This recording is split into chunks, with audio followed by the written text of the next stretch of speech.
Hello and welcome back to the True Brit podcast. I'm Brittany and I'm here back with Kevin. If you guys have been listening to the podcast for a while, you might have already met Kevin. And if you're watching the video, now we're on video, which is so exciting. So you already know a bit about Kevin if you've listened to that podcast. And if not, he is one of my best friends. We live together now in Interay, a tiny town in Peru. And when we first met, it was at the ayahuasca center I was working at when he was a guest. So if you want more details about his experience and how he got there, you can check out episode number 8 with Kevin. But yeah, I'm so excited to have Kevin back on the podcast. Thanks for having me. Thanks It's for being here. been 3 years. Yes, And now people also can see a face to the voice, I guess. exactly. But last time we just did a voice. Just to the recording. voice. I don't think I started video until kind of recently, but I really like that so people can, yeah, have a face to the voice. It's nice. Yeah. Yeah, it makes it much more personal, I think. Exactly. I don't like just listening to podcasts. I prefer having a video. I like having the video too. Yeah. I much prefer it. Yeah, because even when I'm listening to a podcast, I'm not like multitasking. I'm usually just kind of sitting somewhere on the Collectivo or Right. in my bedroom. So yeah, I like watching a video too. But yeah, so today we are chewing coca, which I don't think I've done on the podcast except for Jay's episode, but it makes sense to chew coca with Kevin because it's one of his main medicines. And so I'll show you if you're watching the video, this is what coca looks like. And I'll let Kevin give you guys more explanation of what coca is and why we're chewing it. Yeah. So yeah, like Britt said, it's one of the main medicines I work with, and yeah, for most people watching, probably in the States, not very common because it's illegal there, and but here, luckily, it's not. And yeah, for me, coca is not a psychedelics because probably Britt talks a lot about psychedelics on her podcast with Chuma, ayahuasca, mushrooms. But it's definitely stimulating, and what it helps me and the people I work with coca is really bring people into a present moment, maybe into a meditative state where there aren't too many thoughts going on, and it really helps for just focusing and being present in a conversation. And I think that's also perfect for today's podcast. Yep, I agree. And yeah, I think for me, if you listen to my first episode with Brit, I'm a big into meditation, and that's how I started working with coca as well. Just trying different meditations with coca and seeing how meditating with coca and without coca like changes things. And I got into really like interesting meditations with coca, and during our retreats when I do like the group coca ceremonies, and I do maybe like a 20 or 30-minute guided meditation, people have like very different experiences doing this with coca. Like very, very vivid, visual, like closed eye experiences. I think one person was like, yeah, that was more visual than my ayahuasca ceremony. It's like, okay. Which is crazy.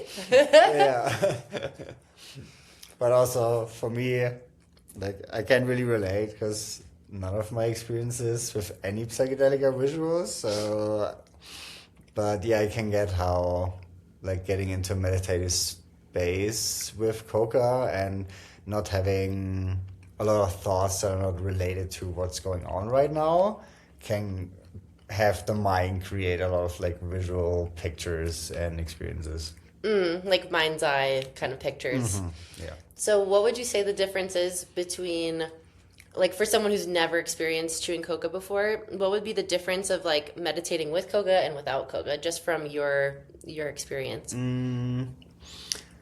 For me, it just brings me faster into a meditative state.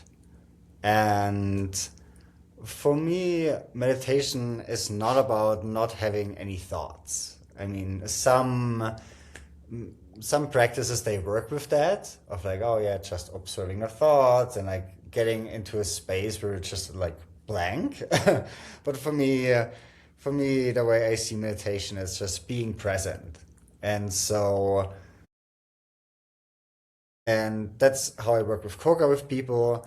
When I chew with someone or just our conversation now, this is meditation for me. And that's how I had to, everything I learned from meditating, especially doing like silent meditation, like sitting there for an hour and doing like the very strict meditative practices. But I had to learn how to implement that into my day-to-day life. And so when I'm cooking food and I'm 100% present, then this is meditation. When I have a conversation with someone and I'm present, then this is meditation. And so I can have thoughts that are relevant for the conversation, but I'm not thinking about, oh, what did I have for lunch? Or, oh, what I'm going to do tomorrow? Because those thoughts are just not in the present. And what I see a lot with people and coca and with myself is it just gets them faster into what is important right now. And and another thing is, depending on how people use meditation, what I see with coca, you can really step into that space of just observing things. Where a lot of the times in our daily lives, we're maybe a little bit too attached to a specific situation, and even thinking about it brings us back into that situation. And we're like very attached and very emotional. And what I see with coca is you can take a step back and just observe, oh, that was the situation, and now I can look at it from a different perspective. And can see how I really feel about it now, instead of looking at a situation in the past and having the feelings that I felt back then, versus being present and seeing how do I feel about it right now. And yeah, that's an aspect of meditation for me. And yeah, coca for me helps to like get into this present state a little bit faster. Beautiful. I love that explanation, and I love sitting with you with coca. And yeah, I know we live in Peru, so it's kind of difficult to actually sit with us unless you're in the country. But if you're ever in the country, I highly recommend hitting Kev up for a coca ceremony. We did a coca diet together, and it was really, really wonderful. It was pretty crazy, actually. I think it was like, what, 5 days? 5 days long, and it involves chewing a lot of coca, not eating or drinking that much water and food. And we didn't drink ayahuasca for this particular diet. If you have no idea what I'm talking about with a diet, that's okay. It's part of our Shipibo ayahuasca training, where we basically focus on one plant and let that plant teach us and help us and give us guidance. And specifically, my diet with coca and Kevin was really, really amazing. And just to give a little like glimpse into what that was, we talked a lot about diving into wants and needs, and also roles in a relationship. And I mean, I'm 35. I've been working on myself for a really long time, and it was pretty surprising to me to really think about like how little I actually know about my own wants and needs and desires when you're getting really deep into it. So yeah, just another little suggestion if you ever want something to meditate on or focus on. Starting with your desires, your wants and needs is a really great place to start. It definitely really helped me, and so did Kevin. So that was a fun time. It was really intense. Yeah. But it's also really fun. Yeah. And that's, yeah, normally what I do when I sit with people in coca is like 3 to 5 hours, sometimes 6 hours, depending on how much is there to work on. And yeah, while chewing coca, is like, yeah, you don't really feel tired, you don't feel thirsty, you don't feel hungry, but afterwards, yeah, you can feel like very wiped out. And yeah, we did it for 5 days straight. Oh, I slept so well, which is crazy because coca is like a stimulant. And if you don't know what we're talking about, coca the plant is, it's what they make cocaine out of. That's why it's famous, but you'd have to use like, I mean, I have a huge bag right here. I can show you if you're watching, but this huge bag probably wouldn't even make like a bump of cocaine. There's so many coca leaves that are needed to make cocaine. So it's basically like getting the medicine out of what they made cocaine into. That's how I feel like, at least. And it's a really beautiful plant that, yeah, unfortunately is illegal. I still don't understand how we can make this illegal, like a leaf A leaf. that just grows out of the ground, but okay. But yeah, I'm not interested in cocaine at all anymore. Definitely used to do it when I was younger, but for me, coca is just such a beautiful expression of like what that plant is supposed to be. And yeah, we love coca. It's beautiful.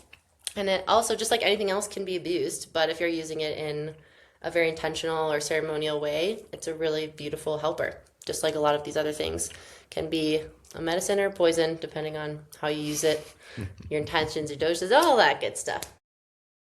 But yeah, I wanted to bring the conversation back because before we started recording, we were talking about what we talked about in our last podcast because we couldn't really remember. I was like, oh, I know we talked about your Vipassana retreat, but what else did we talk about? And we saw that we talked about fear, and we started talking about it, and I'm like, wait, we should save this for actually recording the podcast because it's fun to talk about. So yeah, apparently we don't really remember this, but on the last podcast we talked about fear, and you said like, yeah, you think fear is the only thing to be afraid of.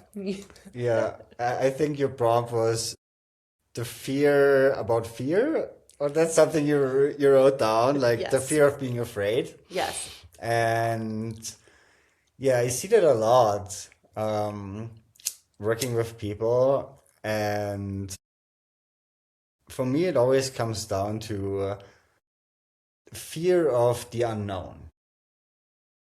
So if I'm afraid of the dark, it's because I can't see what's in the dark, and so I'm getting afraid because I don't know what's going on.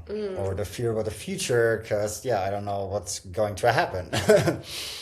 Or, yeah. So in the end, whatever we fear, it's because we don't really know it. I think that's one aspect I see. And yeah, a good example, one of the retreats we had, somebody asked for help in the ayahuasca ceremony, and the person goes, so how can I conquer fear, or how can I overcome fear, something like that was the question. And the only like answer I had in that moment was, you just have to trust, because trust is the antidote to fear. And so I gave him a little like meditation practice for the ceremony. It's just imagine you fill your whole body, your whole being with trust, and then there's no space for fear anymore. And that's also for me what fear is trying to teach us, to trust ourselves. And it's the irony for me is fear tells us not to be afraid. That is like, and yeah, maybe as a little context, because I talk about this a lot, that for me every emotion is like a messenger. And every emotion just has something to teach us. And that's what fear is trying to tell us, that there's no need to be afraid. Because even though we don't know what's going to happen in the future, if I trust that whatever happens I can handle, then there's no reason to be afraid. And also for people more like me who have a very analytical mind, also this is very logical because the past proves that we can handle it. Because there were probably so many situations in our life where we were afraid and I said, oh, I don't know if I can do this. And then I did it. Because otherwise we wouldn't be here. Right. And so also we've proven over and over and over again to ourselves that we can trust ourselves. We just keep forgetting. And I think fear is just a reminder of, hey, there's no need to be afraid because you can do it because you've already done it 1,000 times in your life. Whatever the situation was, you were afraid and you overcame that fear with just taking a breath and trusting yourself, you know? Yeah. Yeah. You and a lot of our other friends have really helped me with that fear thing and remembering, like, because part of me is like, okay, yeah, trust. It sounds easy, but how do I actually do that? And a really helpful thing is something you just said. Just remembering that all the times I've been afraid, I've gotten through it. I have handled it. Like sometimes our brains just like focusing on the scary thing and not the part of the situation where we actually handled it. Like we stepped up, we handled it, we're still surviving. It kind of reminds me of in one of Eckhart Tolle's books, I can't remember which one, but he's basically talking about how there's never actually a problem in the present moment. Like if you're in the present, there's no problem there. Like most of the problems are just imagined future things or worries about what's going to happen or worries. But if you're actually sitting in the present and asking yourself, like, is there a problem right now? Usually the answer is no. I mean, sometimes in ceremony I have been like, yep, there's a fucking problem.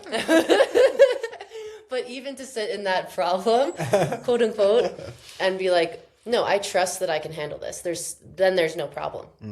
It's like just the present moment and realizing that you can deal with it and trusting yourself to deal with it. Yeah.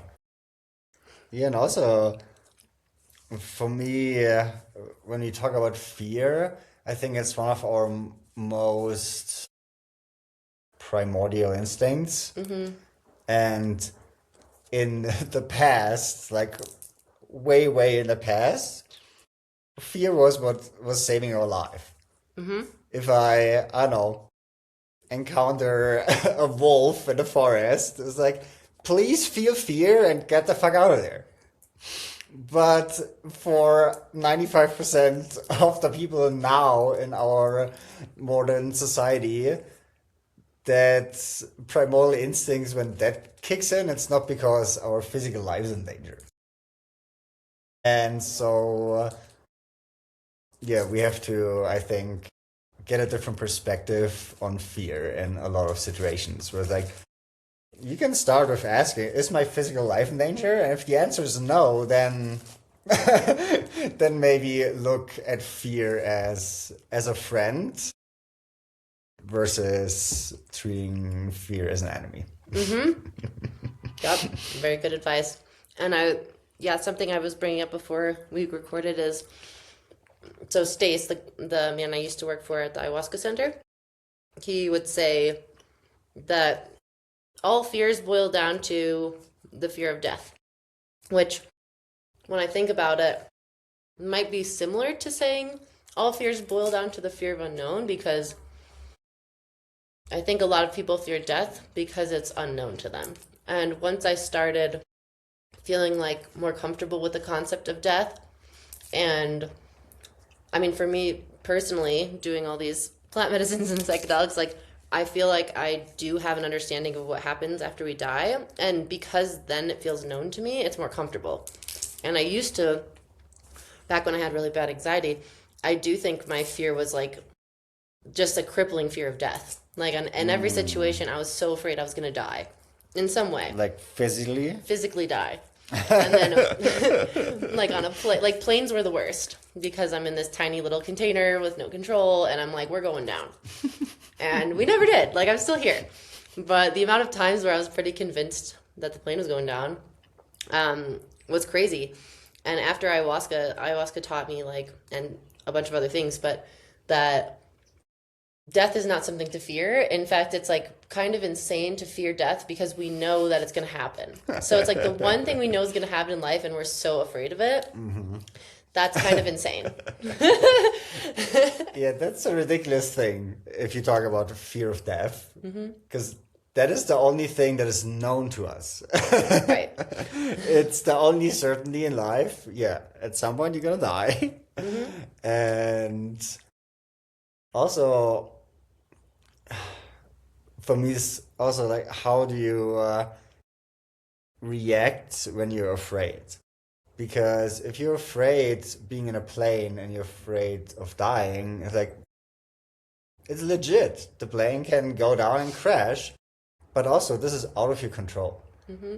You can feel fear about it, but also there's nothing you can do about it, you Mm-hmm. know? And so how much is that fear then really serving you? Not at all. It wasn't serving me at all because it's like I can't, in that situation, even if my life was in physical danger, I can't do anything about it. So there's no point. But yeah, I think a few things have helped me. One is feeling like I have some sort of belief or understanding of what happens after we die. And it's not that I have all the answers, but it's more of a feeling of it's going to be okay. Mm-hmm. And I'm like, now as I'm speaking it out loud, it's like it's not that I know what's going to happen and therefore I'm okay. It's more of I trust, like you were saying. I trust life and I trust that when it's my time, like it's my time. And also I trust that it's going to be a beautiful thing and not this like horrible, scary thing. To me, what was terrifying as a kid was thinking that nothing happens after we die. Like there's no point to all of this. And then we just die and it's just, we're gone. And there's nothing else. And I think to me, that was the scariest thing. And when I sat through ceremonies and felt in my bones and my being that that's just not true, it wasn't like something was convincing me, oh, that's not true, so you can feel better. It was more like, oh, I know that's not true. And the reason I was so uncomfortable was because I'm trying to have this belief that doesn't resonate in my body. Like, that's not true to me. And that's why it feels so uncomfortable. And sitting in the concept of like, actually, death is fine. It's going to be a beautiful experience. I don't know exactly what happens, but like, it's a good thing ultimately. That just feels better in every way. Yeah. And then also for myself, talking about death, I also had to realize there's more than just me physically dying at the end of my life. And I think that's what a lot of people experience with psychedelics and plant medicine. And yeah, we talked about this before, where let's say the three main psychedelic medicines, ayahuasca, wachuma, and mushrooms, they're all about death. Ayahuasca, that word means the wine of death or the wine of the soul. Wachuma or San Pedro cactus, wachuma, that word means cutting the head off. Or, yeah, and mushrooms, they're just the masters of death. They're like constantly decomposing. And so all those medicines, they teach us about death in order to live our lives. That's kind of how I see it. And I think in our life, we go through many deaths. Like a relationship ends, or a new chapter in your life, or somebody actually dies, and or even every new day you could look at, you go to bed and you die and you wake up and it's a rebirth.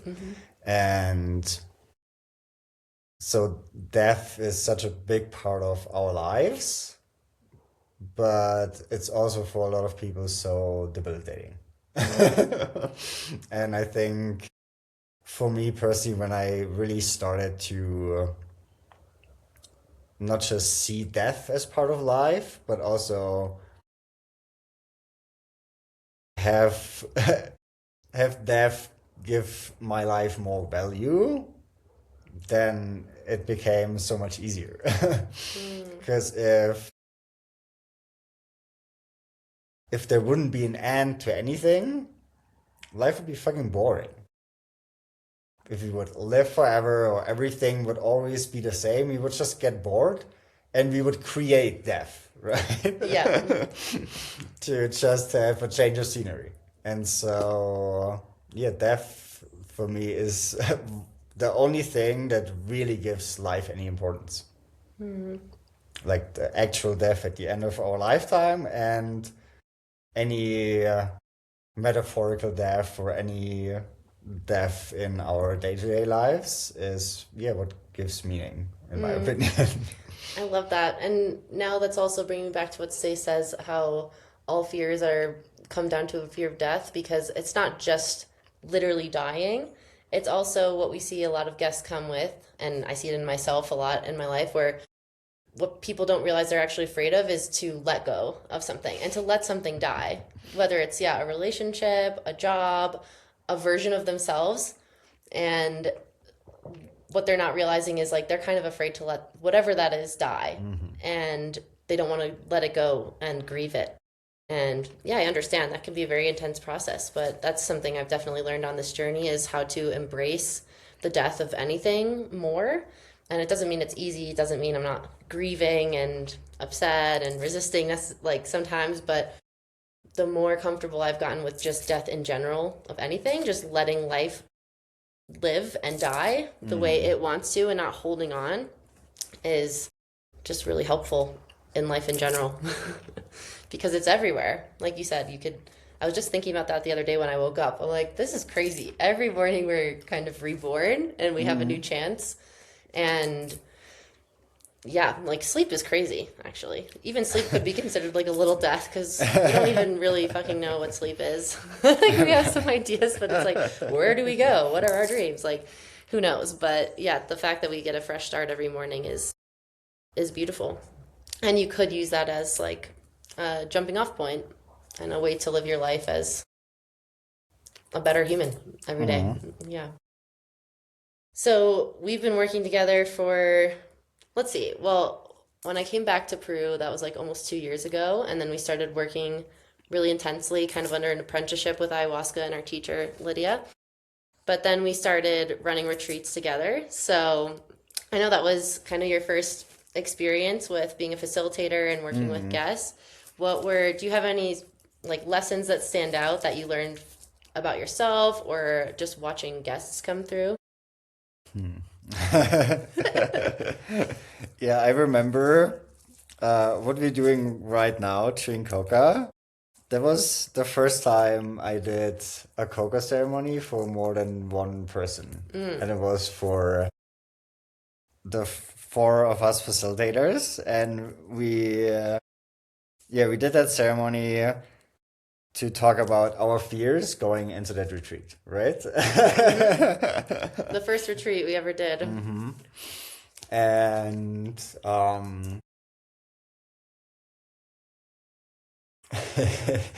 let's see if I can explain it so it makes sense for people listening to this. Good luck. You got this. But I think my main fear was not being able to relate to people.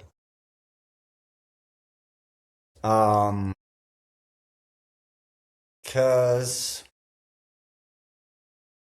for me, I think it's partially just because of my analytical mind, but also for me, the way I see it, we all have the same emotions. We all feel the same emotions, and certain experiences for people, they trigger the emotion differently.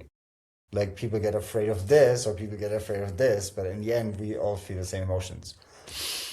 And just of being a guest and even before the retreats, like working with people and talking about what they were working on with plant medicine, I was like, yeah, I can't fully relate because I haven't experienced it the way they do.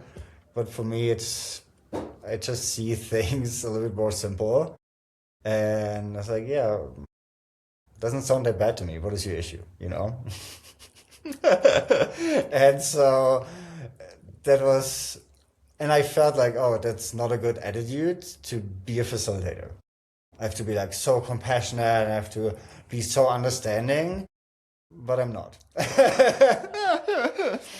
But then through the course of the first retreat and like even just talking about it beforehand, and then yeah, in the other retreats we did, I was like, this is actually a good thing because it gives me a very unique perspective, and I can talk to someone and give someone advice in a way only I do. Because Because I don't give a fuck. And I'm like, okay, yeah, if you want to do it this way, yeah, whatever. Like, I'm here and this is how I see things. And also, we're like, I don't give a fuck what people think about me. And so I can just tell them whatever I see and leave it with them. And I think sometimes people, they really appreciate that. Someone just being fully honest with them. Because I think not a lot of people experience that in their day-to-day life. Someone just really point blank telling them what they think. Mm-hmm. And but in that process, I realized I can do that because I care so much. Exactly. I care so much about myself. I care so much about the work we do. I care so much about other people that it doesn't matter what they think about me when it's about them, you know? Mm-hmm. And that's why, yeah, I realize it's really beneficial to not be able to fully relate to what somebody's going through and not really giving too much fuck about how they're gonna feel when I just tell them what I see as my truth. Mm-hmm. And yeah, it also definitely takes a couple of days or a week to like fully build a relationship with someone, so I can do that. So they can also receive that. Right. Because if I do that like the first minute I meet someone, they're like, okay, what the fuck? He's such a dick. But I think, yeah, every time when we do a 2-week retreat, after a week, people know me well enough to, yeah, just receive it the right way. When I do tough love. Tough love. Yeah, I love that because all of us bring something so different to the table. And I definitely don't love doing tough love. It's not my strong suit. But if all of our facilitators brought the exact same medicine or the same vibe, like that wouldn't be as holistic and as helpful and well-rounded as it is if we all bring something different to the table. And yeah, I remember having that first coca ceremony so well, and I remember us all talking about our fears, which was honestly a really beautiful time. I loved that ceremony. But yeah, when you were saying you're afraid you can relate to people, like it's so interesting looking back now because it's like two sides I see. Whereas it's like you can relate to people in the ways that you need to, and when you can't relate to people, it's one of the best things about your medicine and the way you work because you're genuinely curious then. And you ask people to explain, like you're like, "Oh, I don't understand. I can't relate. So can you please explain to me?" And you don't say it in like a condescending way, but you're like genuinely curious. Why are you feeling this way? Like, and a lot of times, like we've talked about this, but that can really help somebody understand themselves because they've never had someone sit there and genuinely want to know, like, why do you feel like that? Like, please tell me more.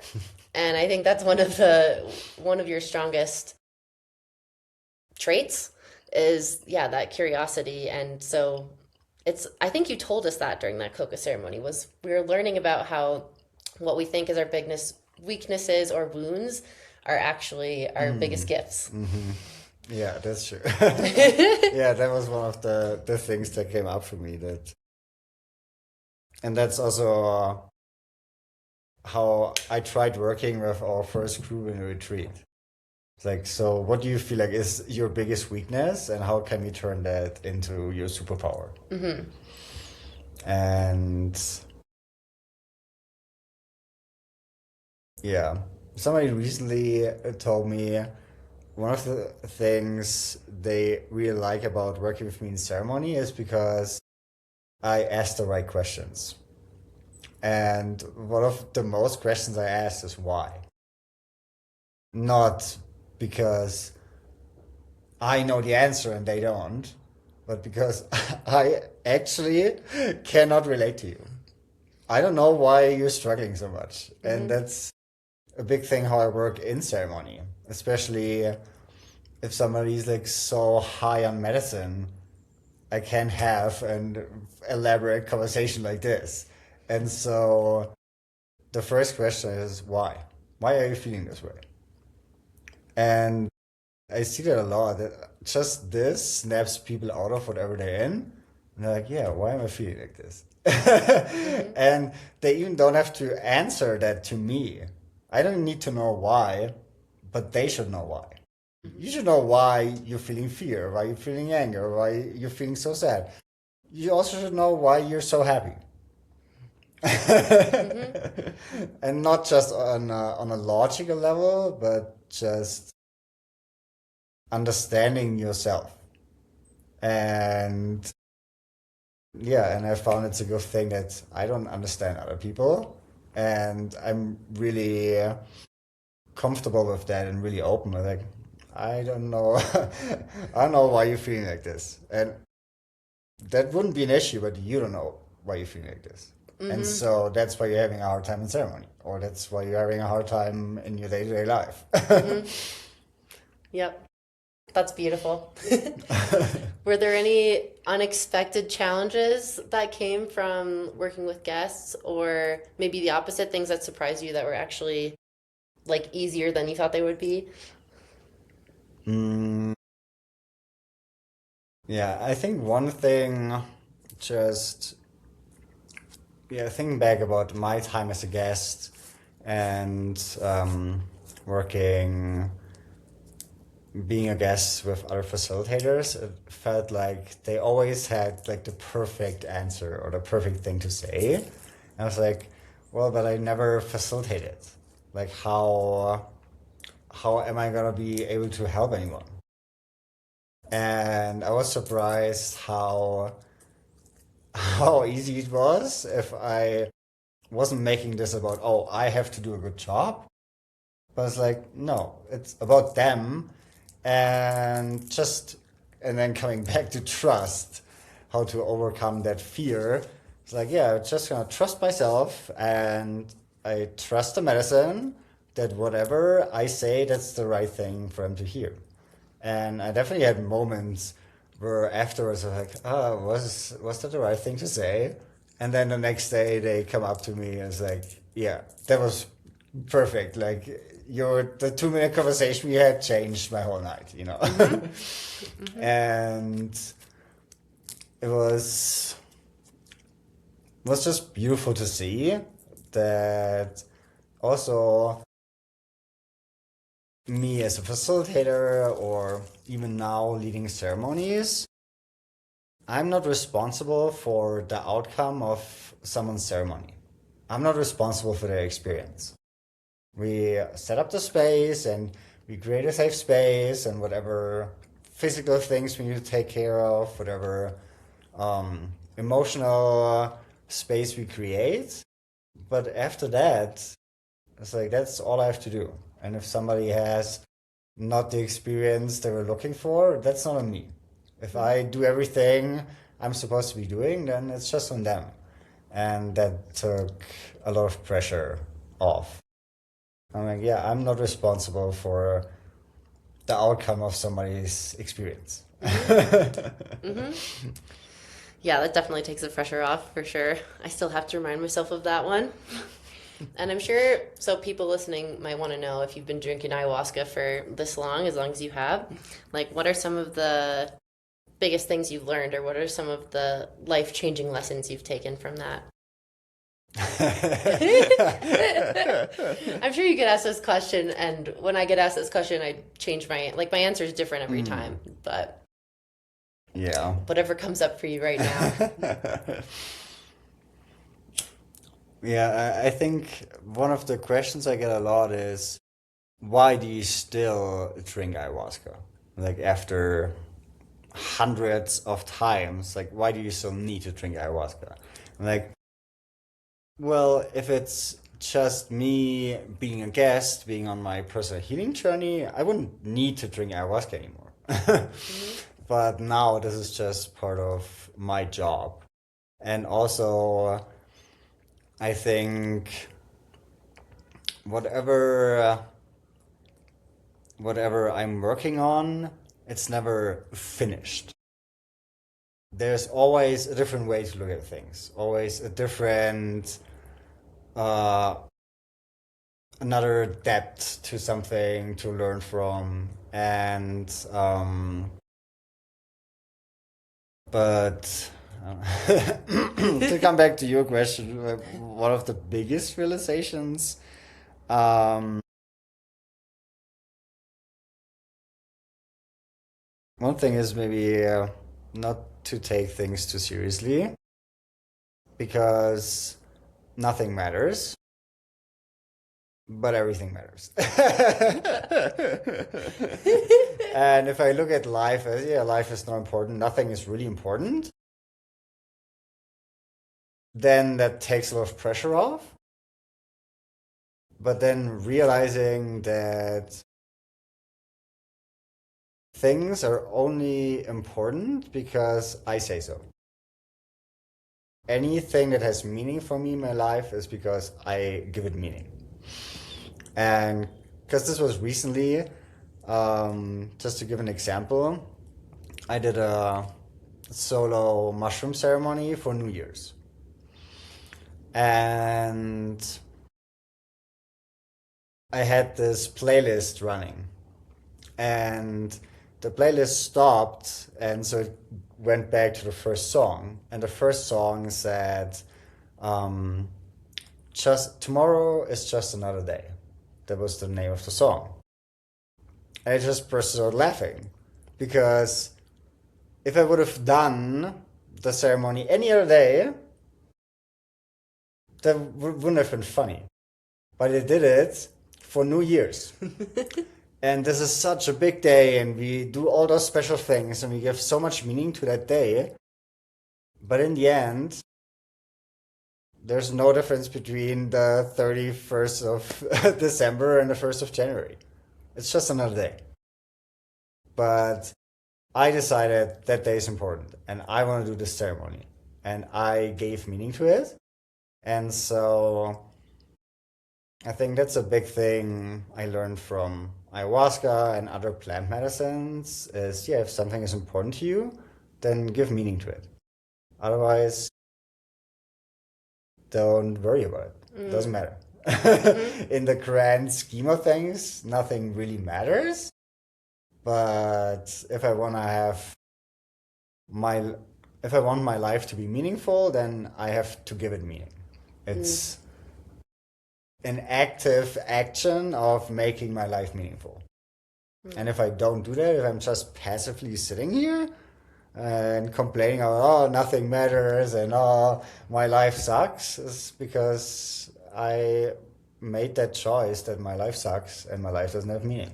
And that's on me. And so I should start complaining. Yep, I love that. Yeah. What is your My biggest lessons? yeah.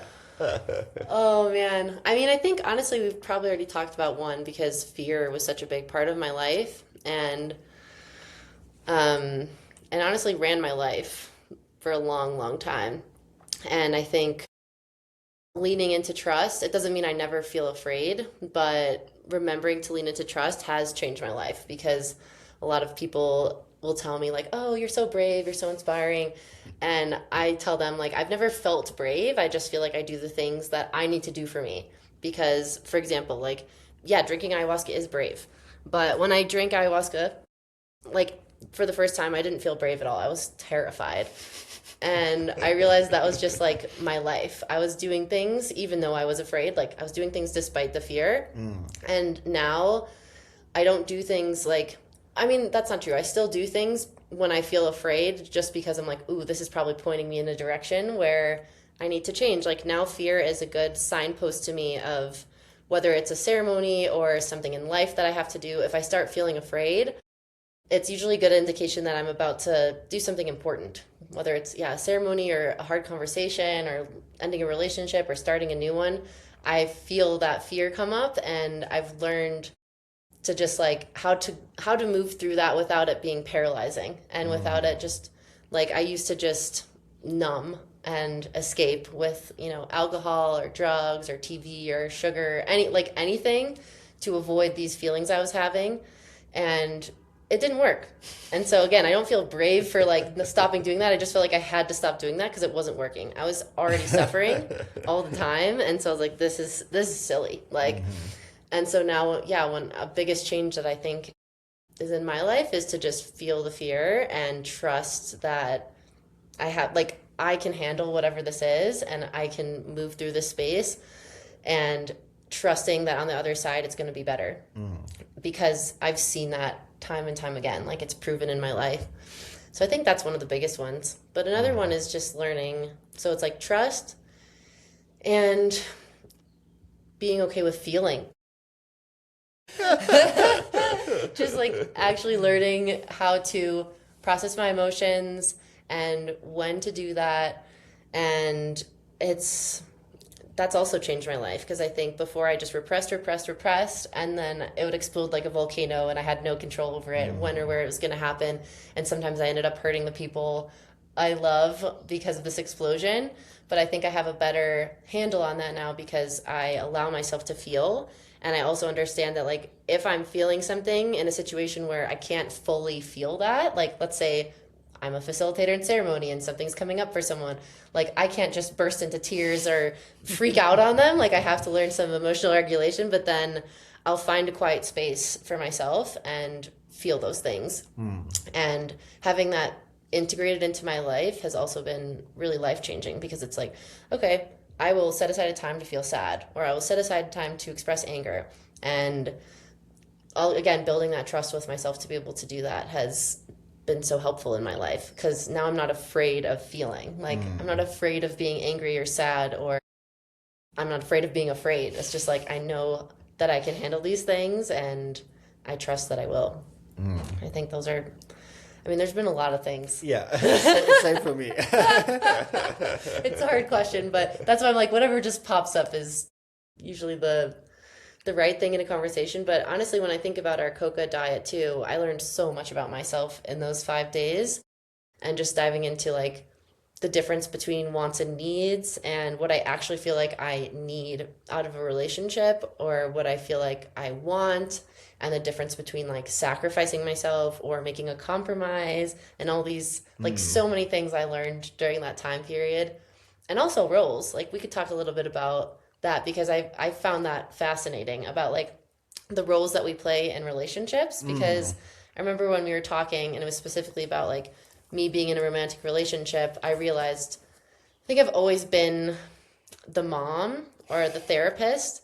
And a lot of times it doesn't start off that way. I just like it starts off in this really beautiful container and I have the intention to not do that, but then at some point months later I just realize like, oh fuck, I've slipped into this person's therapist or this person's mom, and neither of us even like that. Like I have subconsciously chosen this role for this person, and now we're both in these dynamics, so it's kind of forced this person to be like my kid or my client, which is not what I want. And it's not saying it's like right or wrong, but for me it felt like it definitely wasn't what I want anymore. Yeah. And so like we talked a lot about that, and how like when one person makes a decision kind of subconsciously or consciously to be in a certain role, it kind of forces the other person into a role also. Again, this is very subconscious most of the time, but that was really eye-opening to me too, and just really getting deep on like, what do I want my role to be? And in life, like, it doesn't have to be even with romantic relationships, with friendships. I don't want to be the facilitator all the time. Like, sometimes I can step into that role if someone needs it and is asking for that and wants that. But I also like just being a friend. And I also like being more of the guest with my friend, where I'm like sitting with a friend and just asking them for some help. And I know me and you do that a lot, where we can go back and forth in these roles, and it feels good because it's not like one person is always this role and one person is always the other, but it's like we can help each other back and forth.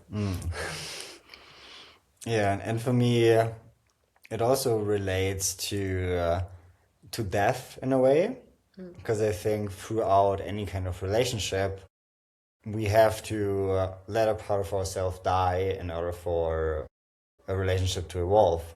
And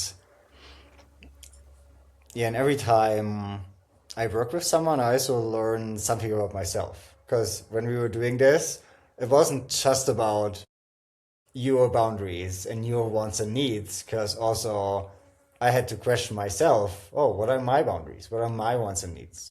What are the role I'm stepping into with this friend, with this person, with whatever?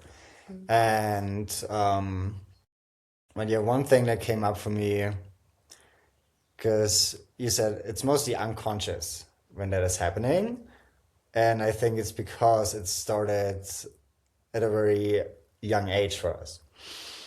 And yeah, that's how I saw my relationship with my parents change in the last 2 years, I guess, since, yeah, being here in Peru and working so much on myself, how that role from me being a kid and them being my parents changed to we're both adults. And and I think that's really important in any kind of relationship, being on like the same level. Because yeah, when I'm 10 years old, yes, I'm supposed to be a kid and my mom is supposed to be a mom. But at some point, I don't want to be treated like a kid and I don't want to treat my mom like a parent.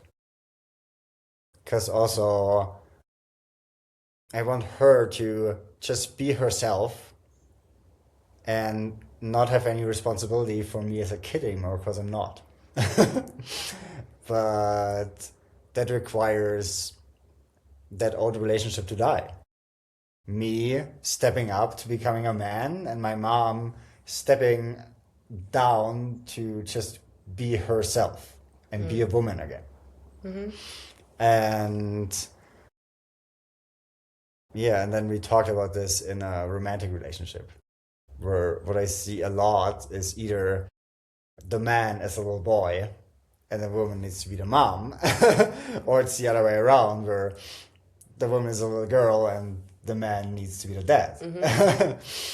And but also the good thing is it only requires one person to change that relationship. One person needs to decide, I'm not gonna be the kid or I'm not gonna be the dad, and then the other person either meets them or the relationship doesn't work. But having a relationship like this, never gonna work, you know. If there's a constant imbalance, it's never gonna work. And so either you can find that balance or it's just over. Yeah, and you're right, that totally relates to our conversation about death, because that's when I was realizing through our conversations was I was scared to, like, let's say in the dynamic of me being a mom and that makes my boyfriend or whoever act like a kid, or vice versa. Like my boyfriend starts acting like a kid, and so I step into the mom role. And when we were really peeling this apart, it's like, why do I let that happen? Because I'm afraid that if I don't like encourage that dynamic, then the relationship's going to fall apart. And if I really sit with that, it's like, that's okay. Like, because the question is, do I really want to have a relationship, a romantic relationship where I'm the mom? No.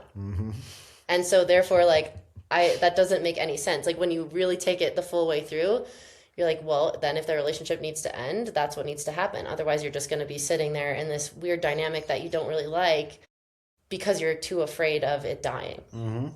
Yeah. And then also, what does it mean that relationship dying? Is it like it ends and you split up, or is it just, yeah, that phase of the relationship ends and now we have to find a new way forward?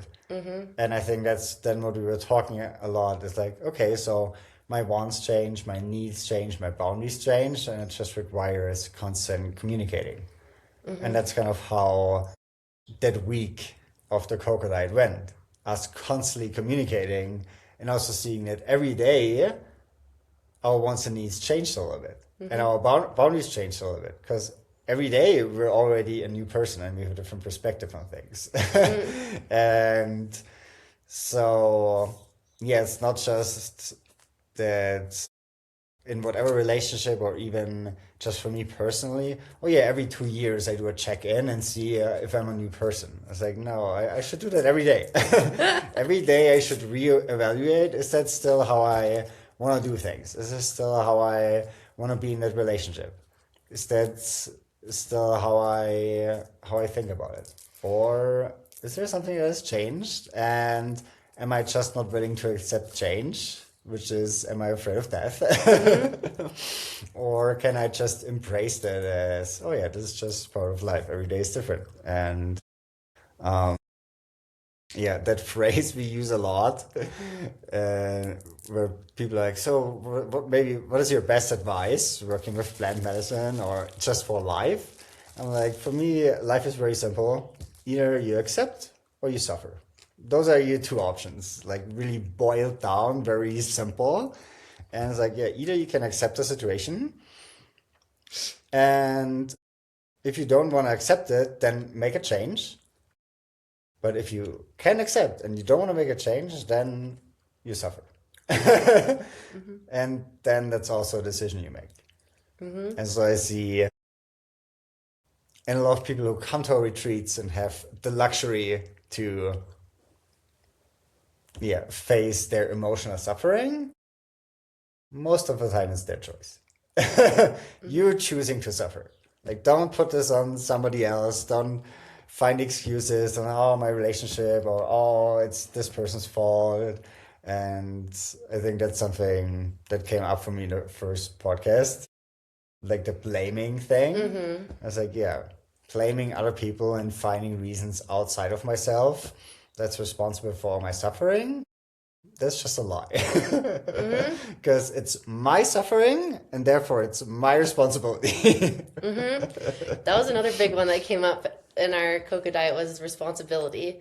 Because I was like, oh yeah, this whole conversation and talking about wants and needs and rules, it's like that's my responsibility to monitor that and to take responsibility for my emotions and my choices. It's not anyone else's responsibility to do that for me. Like I can't be, I mean, I could sit here blaming my partner or my friend for not checking in on me and not asking me what I need.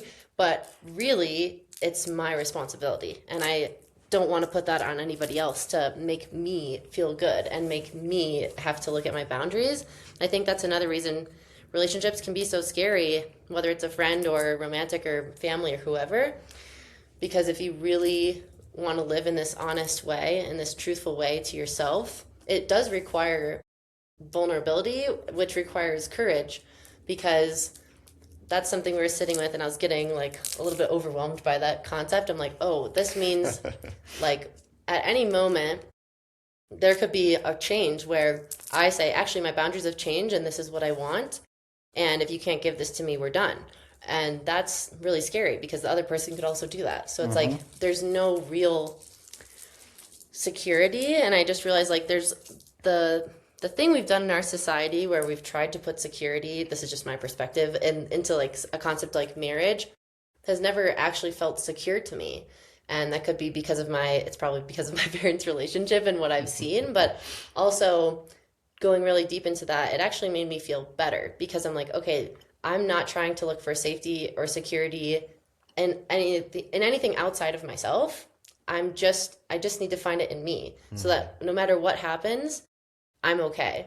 And that also makes me a better friend and a better partner because I'm not just like, oh, please don't react this way, otherwise you're going to break me. Like, don't do this to me, otherwise I can't handle it. Like, that's putting so much pressure on somebody else to do something that's actually my responsibility for me.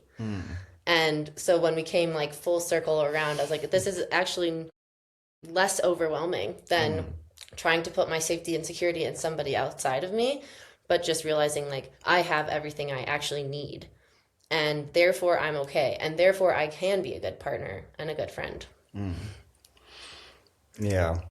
And talking about like the big message of plant medicine, I think that's for me one of the biggest things I wanna try and help people with when they come to any kind of plant medicine. It doesn't need to be psychedelics, even with coca or cacao or whatever.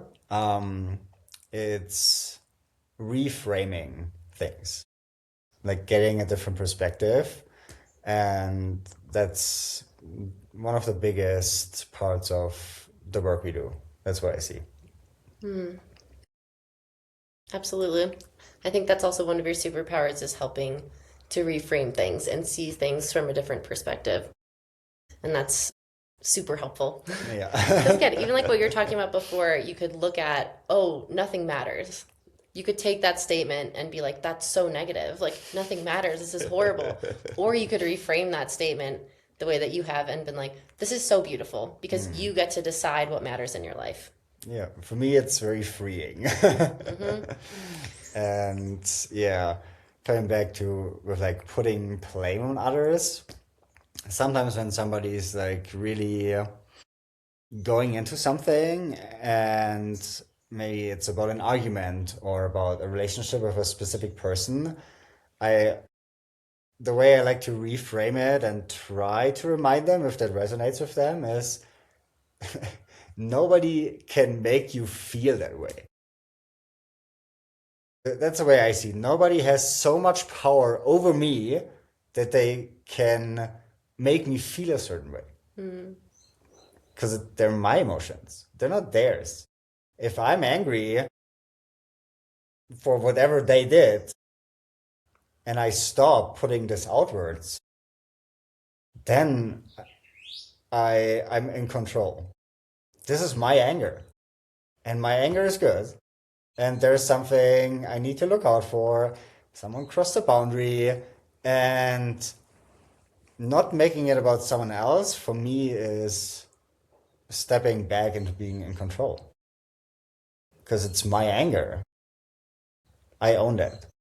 Nobody nobody owns my emotions, you know. Hmm.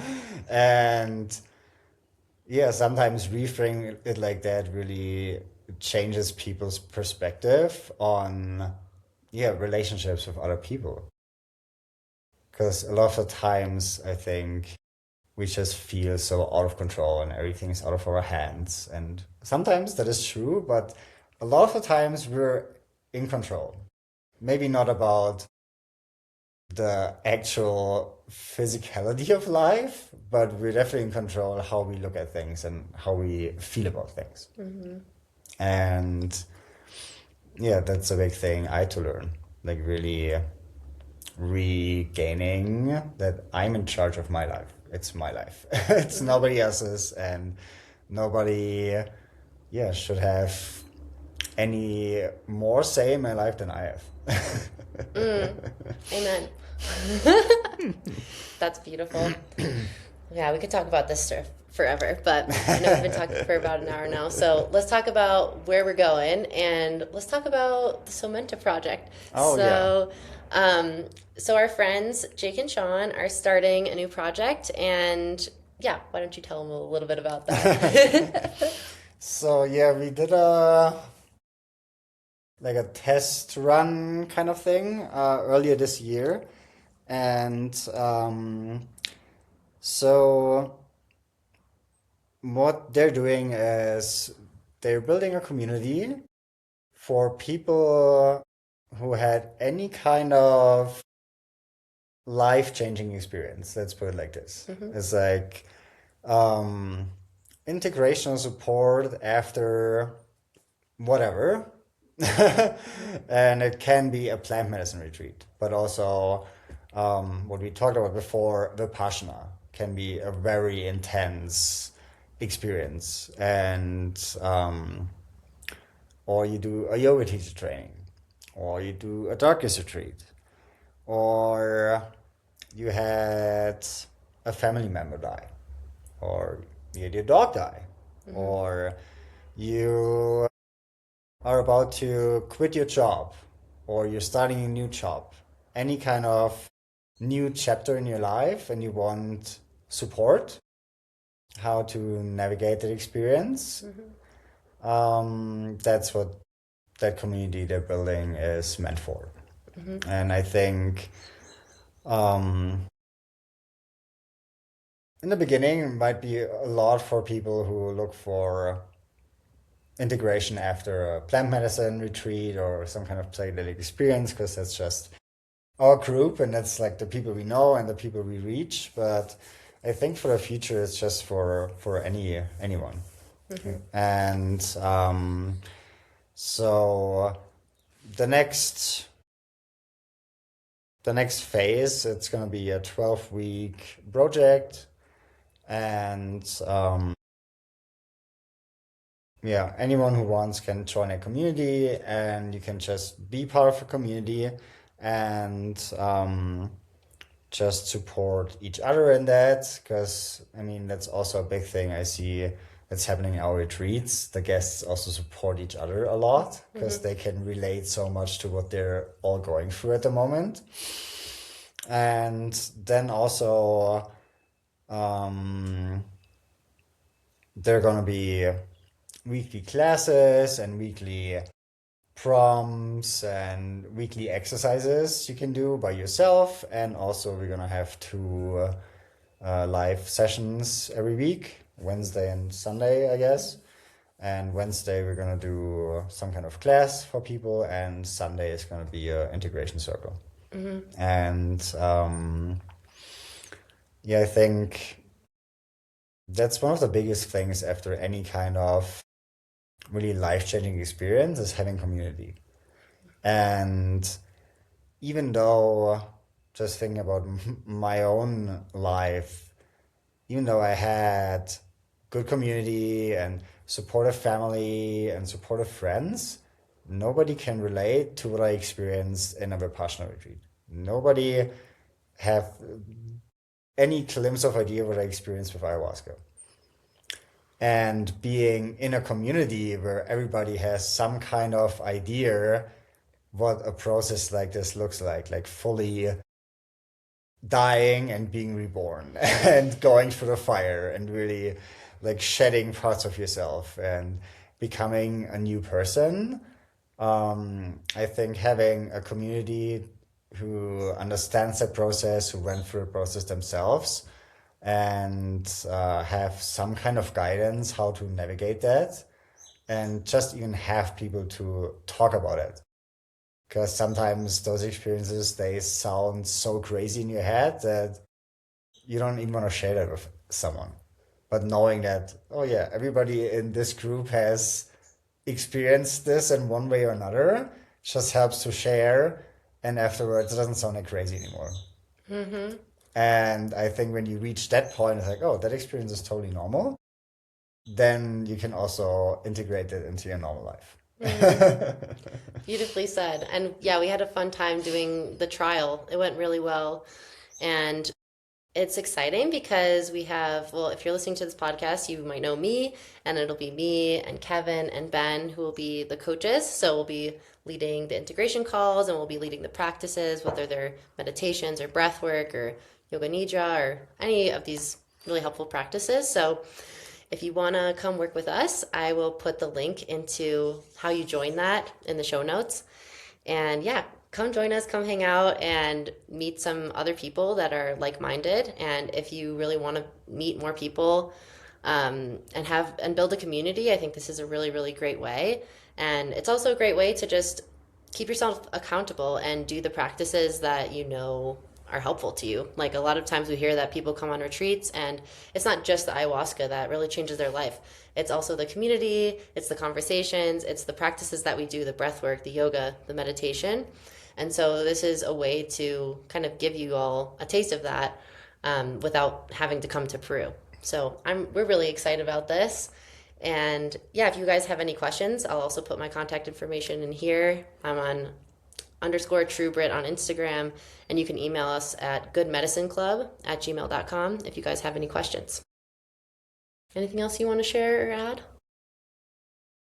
I think so. Thank you we so covered a lot of good things. We did. I think there's some juice in there for people. I think so. I really think so. I hope this was helpful for you guys.